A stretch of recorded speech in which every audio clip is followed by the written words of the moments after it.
To mega times news bulletin ముందుగా headlines. సాంప్రదాయ రీతిలో ఆషాఢ బోనాల వేడుకలు.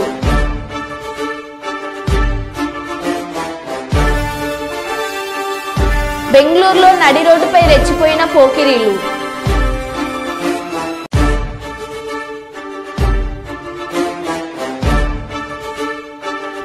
నారా భువనేశ్వరి కుప్పం పర్యటనలో 3వ రోజు.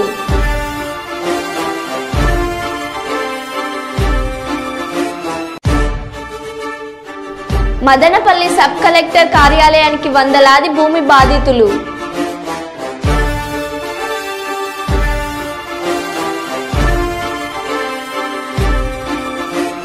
నల్లమల్లలో ఆదివాసీలను బలవంతంగా తరలించవద్దు, శాసన మండలిలో గోరేటి వెంకన్న.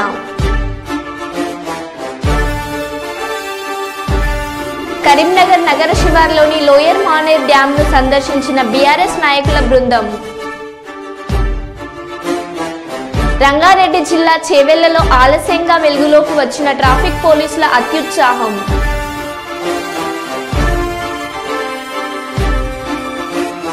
ఇక వివరాల్లోకి వెళ్తే, ఈరోజు విజయవాడలో డీజీపీ ద్వారక తిరుమల వారిని మర్యాదపూర్వకంగా కలిసిన పాణ్యం నియోజకవర్గం ఎమ్మెల్యే శ్రీమతి గౌరు చరితారెడ్డి.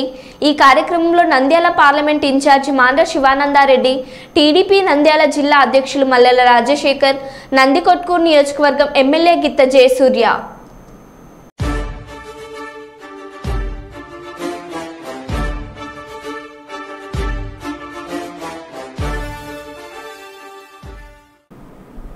చేవెళ్ల మండల కేంద్రంలోని గవర్నమెంట్ కాలేజ్ దగ్గరలో శంకర్పల్లికి వెళ్లే రోడ్డులో ట్రాఫిక్ పోలీసులు డ్రంక్ అండ్ డ్రైవ్ నిర్వహించారు. డ్రంక్ అండ్ డ్రైవ్లో పట్టుబడ్డ వాళ్లను చట్టపరమైన చర్యలు తీసుకోవాలని తప్ప దుర్భాషలాడుతూ ప్రజలపై ఇలాంటి చర్యలు తీసుకోవడం ఏంటని స్థానికులు చర్చాంశనీయాంశంగా మారి వారి యొక్క వీడియో సోషల్ మీడియాలో వైరల్గా మారింది.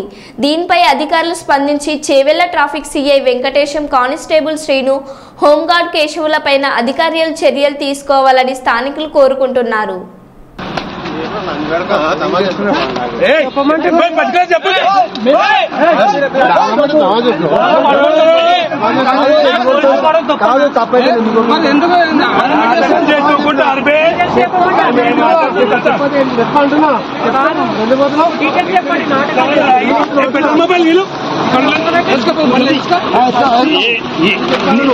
నీకే తోయలేదు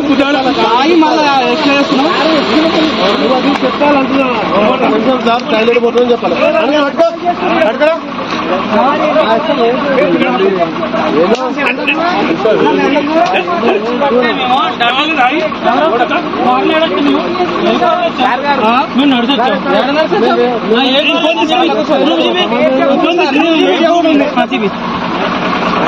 తాయి కూడా సరిలేదు ఉద్యోగాలు కొడుక అందరు తాగినారు కొడుకు అందరికీ ఎలా తప్పే మళ్ళీ పోతాం సార్.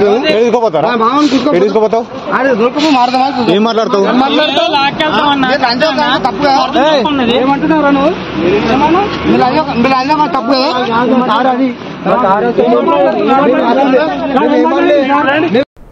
పల్నాడు జిల్లా పేదకూరపాడు మండలం MPP ex Talluru sarpanch ex Krosur market yard ex chairman Eda సాంబిరెడ్డిపై గుర్తు తెలియని దుండగులు దాడికి నిరసనగా పల్నాడు జిల్లా పేదకూరపాడు నియోజకవర్గంలో 75 త్యాళ్ళూరు గ్రామంలో నిరసన కార్యక్రమం చేపట్టారు.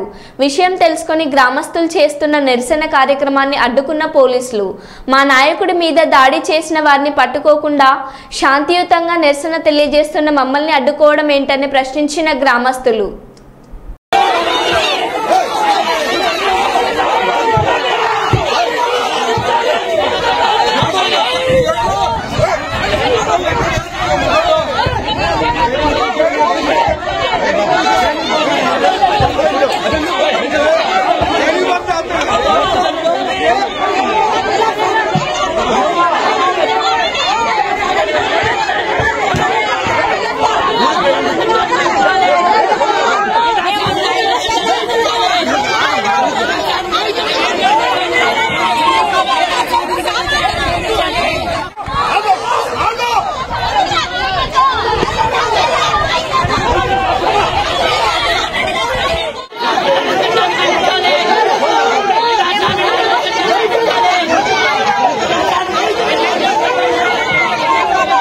జయశంకర్ భూపాలపల్లి జిల్లా మేడిగడ్డ ప్రాజెక్టును సందర్శించిన working president KT Ramarao, BRS బృందం, ఎమ్మెల్యే, ఎమ్మెల్సీ నాయకులు.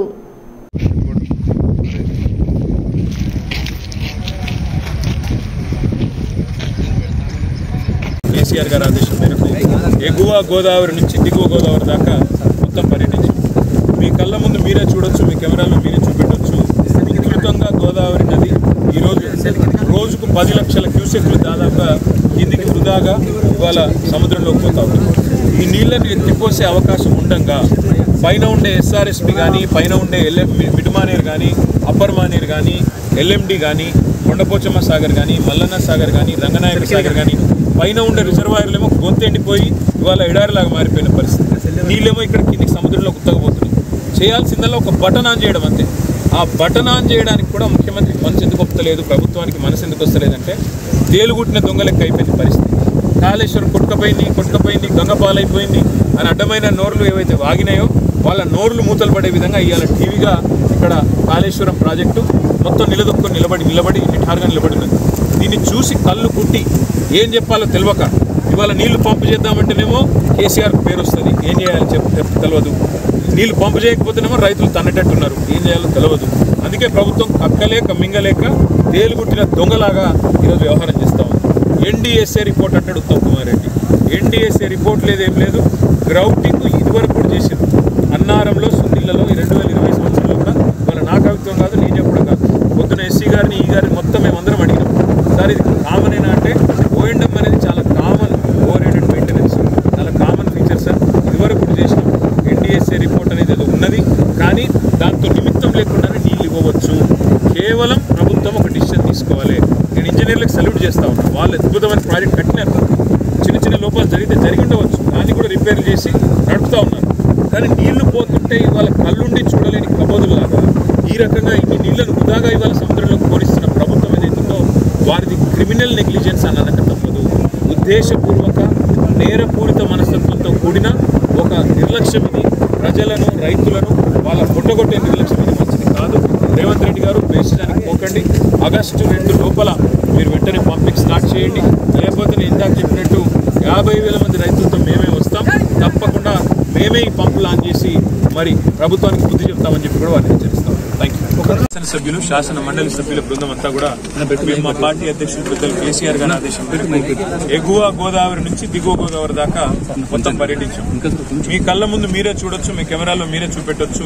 విస్తృతంగా గోదావరి నది ఈ రోజుకు 10 లక్షల క్యూసెక్లు దాదాపుగా కిందికి వృధాగా ఇవాళ సముద్రంలోకి పోతా ఉంది. ఈ నీళ్లను ఎత్తిపోసే అవకాశం ఉండగా పైన ఉండే ఎస్ఆర్ఎస్పి గానీ, పైన ఉండే మిడ్ మానేర్ గానీ, అప్పర్ మానేర్ గానీ, ఎల్ఎండి గానీ, కొండపోచమ్మ సాగర్ గానీ, మల్లన్న సాగర్ గానీ, రంగనాయక సాగర్ గానీ పైన ఉండే రిజర్వాయర్లేమో గొంతెండిపోయి ఇవాళ ఎడారిలాగా మారిపోయిన పరిస్థితి. నీళ్లేమో ఇక్కడ కిందికి సముద్రంలో ఉత్తగబోతున్నాయి. చేయాల్సిందల్లా ఒక బటన్ ఆన్ చేయడం అంతే.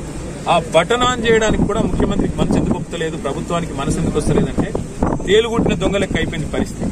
కాళేశ్వరం కొట్టుకపోయింది, గంగపాలైపోయింది అని అడ్డమైన నోర్లు ఏవైతే వాగినాయో వాళ్ళ నోర్లు మూతలు పడే విధంగా ఇవాళ టీవీగా ఇక్కడ కాళేశ్వరం ప్రాజెక్టు మొత్తం నిలబడి నిఠారుగా నిలబడింది. దీన్ని చూసి కళ్ళు కుట్టి ఏం చెప్పాలో తెలియక ఇవాళ నీళ్లు పంపు చేద్దామంటేనేమో కేసీఆర్ పేరు వస్తుంది, ఏం చేయాలో తెలియదు. నీళ్లు పంపు చేయకపోతేనేమో రైతులు తన్నేటట్టున్నారు, ఏం చేయాలో తెలియదు. అందుకే ప్రభుత్వం కక్కలేక మింగలేక తేలుగుట్టిన దొంగలాగా ఈరోజు వ్యవహారం చేస్తా ఉంది. ఎన్డీఎస్ఏ రిపోర్ట్ అంటాడు ఉత్తమ్ కుమార్ రెడ్డి. ఎన్డీఎస్ఏ రిపోర్ట్ లేదేం లేదు. గ్రౌటింగ్ ఇదివరకు కూడా చేసింది. అన్నారంలో, సుందిళ్లలో 2020 సంవత్సరంలో కూడా వాళ్ళ నా కవిత్వం కాదు, నేను చెప్పడం కాదు. పొద్దున ఎస్సీ గారిని, ఈ గారిని మొత్తం మేమందరం అడిగినాం. సార్ ఇది కామన్ అయినా అంటే ఓఎండం అనేది చాలా కామన్, ఓవర్-హెడెడ్ మెయింటెనెన్స్ చాలా కామన్ ఫీచర్ సార్. ఇదివరకు కూడా చేసినాం. ఎన్డీఎస్ఏ రిపోర్ట్ అనేది ఏదో ఉన్నది, కానీ దాంతో నిమిత్తం లేకుండానే నీళ్లు ఇవ్వవచ్చు. కేవలం ప్రభుత్వం ఒక డిసిషన్ తీసుకోవాలి. నేను ఇంజనీర్లకు సెల్యూట్ చేస్తా ఉన్నా. వాళ్ళు అద్భుతమైన ప్రాజెక్ట్ కట్టినారు. చిన్న లోపాలు జరిగి ఉండవచ్చు, దాన్ని కూడా రిపేర్ చేసి నడుపుతా ఉన్నారు. కానీ నీళ్లు పోతుంటే ఇవాళ కళ్ళుండి చూడలేని కబోదుల్లాగా ఈ రకంగా ఇన్ని నీళ్లను వృధాగా ఇవాళ సముద్రంలోకి పోనిస్తున్న ప్రభుత్వం ఏదైతుందో వారిది క్రిమినల్ నెగ్లిజెన్స్ అని అనక తప్పదు. ఉద్దేశపూర్వక నేరపూరిత మనస్తత్వంతో కూడిన ఒక నిర్లక్ష్యం ఇది. ప్రజలను, రైతులను వాళ్ళ పుట్టగొట్టే నిర్లక్ష్యం ఇది మంచిది కాదు. రేవంత్ రెడ్డి గారు బేసిజానికి పోకండి. ఆగస్టు 2 లోపల మీరు వెంటనే పంపింగ్ స్టార్ట్ చేయండి. లేకపోతే నేను ఇందాక చెప్పినట్టు 50,000 మంది రైతులతో మేమే వస్తాం. తప్పకుండా మేమే ఈ పంపులు ఆన్ చేసి మరి ప్రభుత్వానికి బుద్ధి చెప్తామని చెప్పి కూడా వారిని హెచ్చరిస్తాం. Thank you. జగన్ రెడ్డి పెద్దిరెడ్డి భూ అక్రమాలపై ఫిర్యాదు చేసేందుకు మదన్పల్లి సబ్ కలెక్టర్ కార్యాలయానికి చేరుకున్న వందలాది మంది బాధిత ప్రజలు. వెలుగులోకి వస్తున్న జగన్ రెడ్డి పెద్దిరెడ్డి భూ అక్రమాలపై విసుగొలిపే వాస్తవాలు. మదన్పల్లి సబ్ కలెక్టర్ కార్యాలయంలో ఫైళ్ల దగ్ధంపై విచారణలో తెరపైకి కొత్త అంశాలు వస్తున్నాయి. పలు నియోజకవర్గాల్లో మాజీ మంత్రి పెద్దిరెడ్డి కుటుంబ భూదందాపై భయపడుతున్న వాస్తవాలు. నాటి వైసీపీ ప్రభుత్వం అండగా ఉండడంతో తమ భూములు కబ్జాలపై ఫిర్యాదులు చేసేందుకు వందల సంఖ్యలో తరలి వస్తున్న వివిధ ప్రాంతాల ప్రజలు. ఒక మదన్పల్లి రెవెన్యూ సబ్ డివిజన్లో ఈ స్థాయి బాధితులు ఉండడంపై విస్మయం వ్యక్తం చేస్తున్న ప్రభుత్వ వర్గాలు. పుంగునూరు, మదన్పల్లి, పీలేరు, తంబళ్లపల్లి నియోజకవర్గాల నుంచి తరలి వస్తున్న బాధిత ప్రజలు. ఏమండి మీరంతా లైన్ లో వెళ్ళాలా అన్నా? మీకు మొగలు లైన్ లో రండి అన్న.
ఏసీబీకి చిక్కిన పాల్వంచ టౌన్ ఎస్ఐ పానాల రాము. ఓ కేసు విషయంలో శ్రావణి అనే మహిళ నుండి 20,000 లంచం డిమాండ్ చేసిన ఎస్ఐ బి రాము. కేసు వాదిస్తున్న లాయర్ లక్ష్మారెడ్డి ఏసీబీకి ఫిర్యాదు చేయడంతో రంగంలోకి దిగిన ఏసీబీ తన ఇంటి వద్ద 20,000 లంచం తీసుకుంటుండగా రెడ్ హ్యాండెడ్గా పట్టుకున్న ఏసీబీ అధికారులు.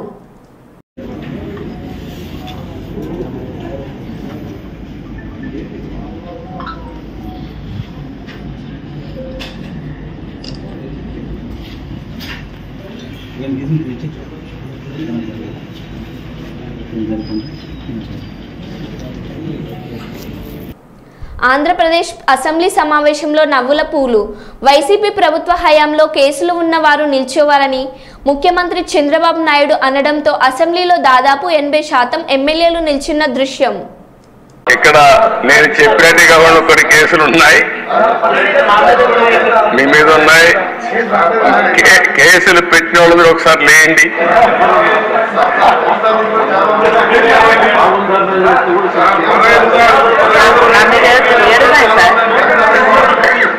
చూసారా దేశ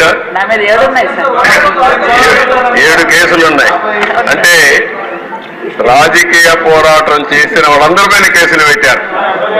అంటే ఇంకెప్పటికీ బయట రాకూడదు అనుకున్నారు, కానీ నేరుగా ప్రజలు ఆలోచించి అసెంబ్లీ పంపించారు దేశ అందరినీ. మెజారిటీ మీరు చూశారు. ఆనాటి పాలనలో మనందరూ బాధితులై అసెంబ్లీ నుండి అందరూ. Thank you.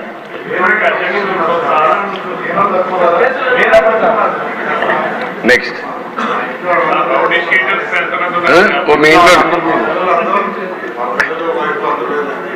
నారాయణ గారు చెప్పినట్టు ఇది నేను చెప్పింది వాళ్ళ పేర్లే ఎక్కువ టైం అవుతుంది చెప్పలేకపోయాను, కానీ ఇంట్లో ఉంటే మన పెళ్ళిళ్ళు పిలిచేవాళ్ళం కుటుంబ సమేతంగా. ఇప్పుడు కుటుంబ పరివారం అందరిపైన కేసులు పెట్టారు. సపరివారం అందరి మీద ఒకరిద్దరు కాకుండా అందరిపైన కేసులు. అంటే ఏ విధంగా హెరాస్ చేశారు. ఈ రాష్ట్రంలో ఎవ్వరు వ్యాపారాలు చేయడానికి వీల్లేదు, ఎవరు బయట రావడానికి వీల్లేదు, ఎవరు మాట్లాడడానికి వీల్లేదు. ఒకవేళ మీరు ఆస్తులుంటే ఆస్తుల్లో కూడా వాటా ఇవ్వమంటే ఇవ్వాల్సిందే. ఇలాంటి భయంకరమైన పరిస్థితులు. నారాయణ గారు అయితే కూతుర్లు పెట్టారు, వాళ్ళ మిస్సెస్ పేరు పెట్టారు, అందరినీ వదిలిపెట్టలేదు. లేని వాళ్ళు చాలా మంది తక్కువ ఉన్నారు. ఇక్కడ 20 కేసులు ఉన్నాయి. అల్లుణ్ణి, కూతుర్ని, భార్యని అందరినీ సిబిసిఐడి తీసుకొచ్చి ఎక్కడికక్కడ ఎంక్వైరీ మీద ఎంక్వైరీ ఎన్ని చేయాలని చేసే పరిస్థితికి వచ్చారు. ఇప్పుడే ఒక చంద్రమోహన్ రెడ్డి గారు చెప్తున్నారు, కేసులు లేని వాళ్ళు పుణ్యాత్ములు, వాళ్ళకు బోనస్ అది ఎవరున్నారు పైకి లేవని ఒకసారి చూపించడానికి. కేసులు లేని వాళ్ళు అదృష్టవంతుల వాళ్ళు. చూసారా దేశ కేసులు లేని వాళ్ళు వీళ్ళు మాత్రం మెజారిటీ బాధితులు. Okay, thank you.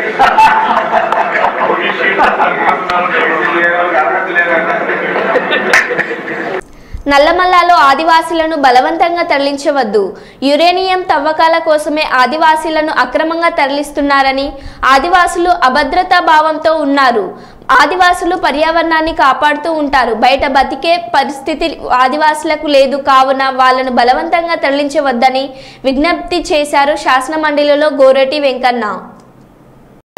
అటవీ ప్రాంతంలో ఉన్న చెంచులను తరలింపు బలవంతాన కూడా జరుగుతున్నది, లేకుంటే వాళ్ళ ఇష్టాపూర్తి జరుగుతున్నది. ఒక చర్చ అభద్రతకు గురి అవుతున్నారు.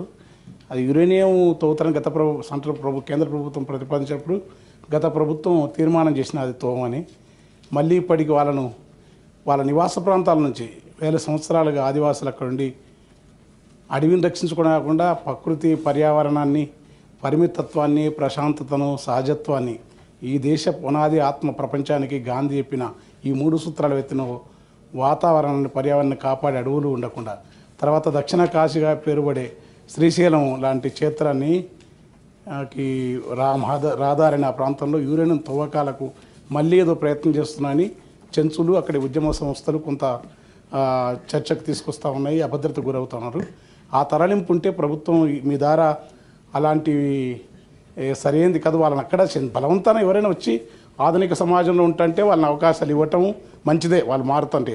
కానీ వాళ్ళు అక్కడ తమ జీవితాన్ని తామున్న ప్రాంతంలో తమకక్కడ వస్తువులు మెరుగుపరిచి, తమకక్కడ నివాసస్థలం ఇచ్చి, తమకు అనుగుణమైన ఆ పోడు వ్యవసాయంలోని మెరుగైన పత్తులు ఇవ్వాలి. కానీ పూర్తిగా తరలించి తీసుకొచ్చి ఆ కొల్లాపూర్ లాంటి ప్రాంతంలోకి బలంతాన్ని ఇస్తే చెంచు యువతులకు వాళ్ళకు రావాల్సిన భూమి ఇవ్వకపోతే కవులకు తీసుకుంటే రకరకాల విధించి జరిగిన ఘటన మీకు తెలుసు.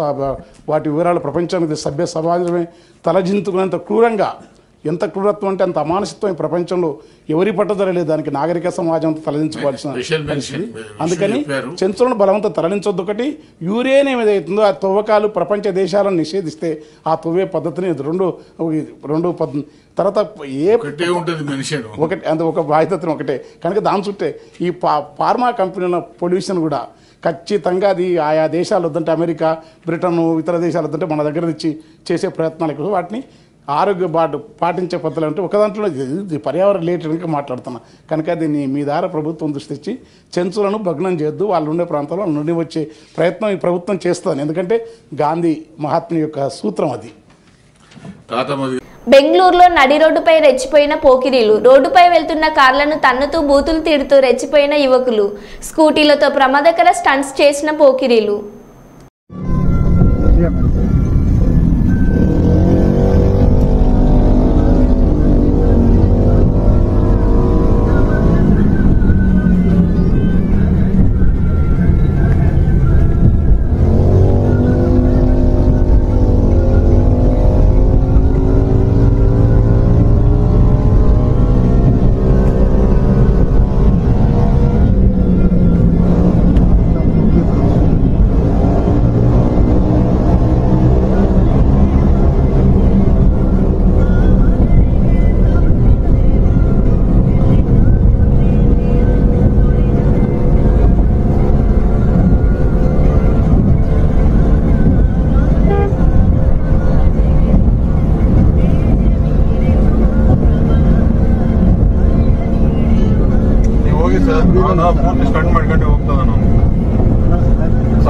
కుప్పం నియోజకవర్గ శాసనసభ్యురాలు నారా చంద్రబాబు నాయుడు సతీమణి నారా భువనేశ్వరి కుప్పం పర్యటన 3వ రోజుకు చేరుకుంది.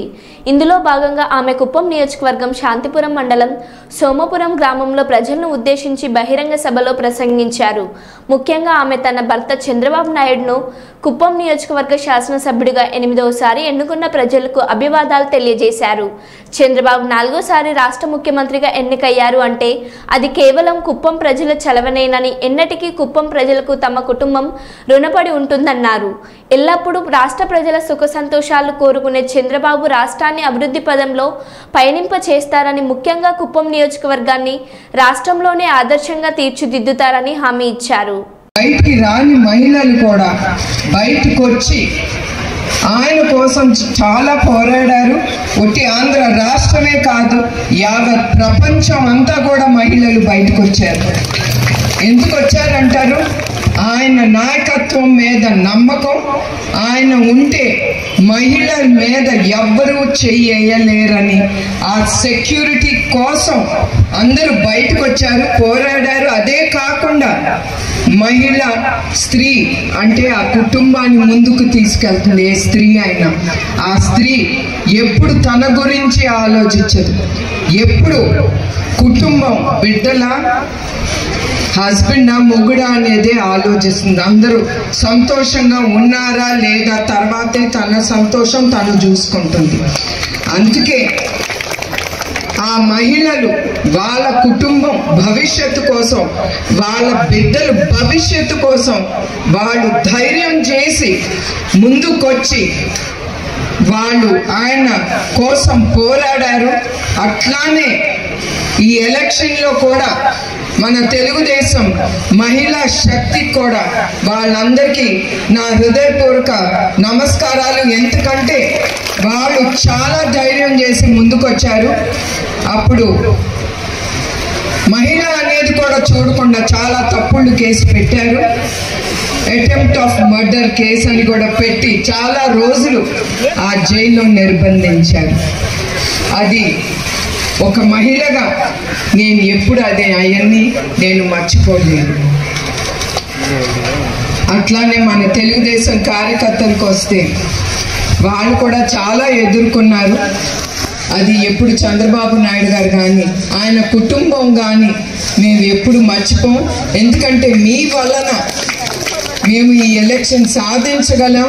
ఎందుకంటే మీరు చాలా ఎదుర్కొని ధైర్యంగా, ఎంతమంది ఎంత బెదిరించినా కూడా మీరు బెదరలేదు. లీడర్లన్నా బెదిరి డబ్బు కోసం పారిపోయారు, కానీ మన కార్యకర్తలు అనేవాళ్ళు ఎప్పుడు తెలుగుదేశానికి వాళ్ళు శ్రీరామ రక్ష మాకు.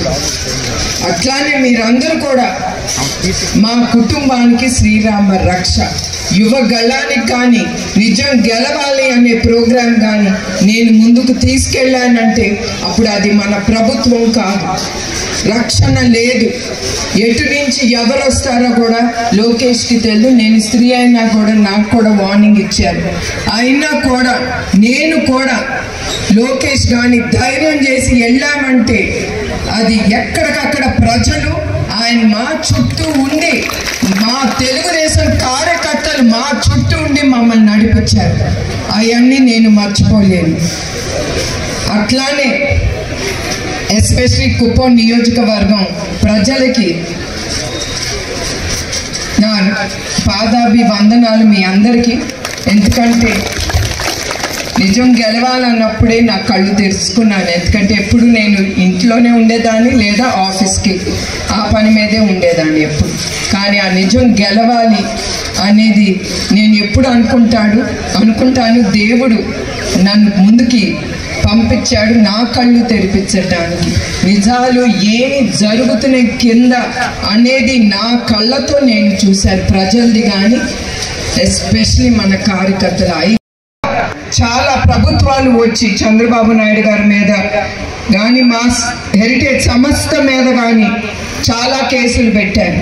కానీ ఇప్పుడు కూడా ధైర్యంగా నేను చెప్పగలను, ఒక్క కేసు కూడా ఇక్కడ తప్పు జరిగింది లేదా ఆ డబ్బు కుటుంబ సభ్యుల దగ్గరికి వెళ్ళింది అనేది నేను ధైర్యంగా చెప్పగలను. మీకు రుజువులు వేరే ఎవరు తెలంగాణలో ఆషాఢ మాసం బోనాల సంబరాలు మొదలయ్యాయి. జూలై 7 నుంచి తెలంగాణలో బోనాలు ప్రారంభం కాగా హైదరాబాద్ గోల్కొండ కోట బోనాల తీరున భద్రాద్రి కొత్తగూడెం జిల్లా ఇల్లందు పట్టణంలోను దండు సారయ్య ఆధ్వర్యంలో ప్రతి ఏటా హైదరాబాద్లో ఆషాఢ మాసంలో జరుపుకునే తీరున ఇల్లందులోను బోనాల వేడుక ప్రతి ఆటాన్ని కోరుతున్నారు. అందులో భాగంగా ఈ సంవత్సరం కూడా సాంప్రదాయ రీతిలో బోనాలతో నిర్వహించిన ప్రదర్శన ఆకట్టుకునేలా కొనసాగింది.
మరో బులెటిన్లో మళ్ళీ కలుద్దాం. Stay tune.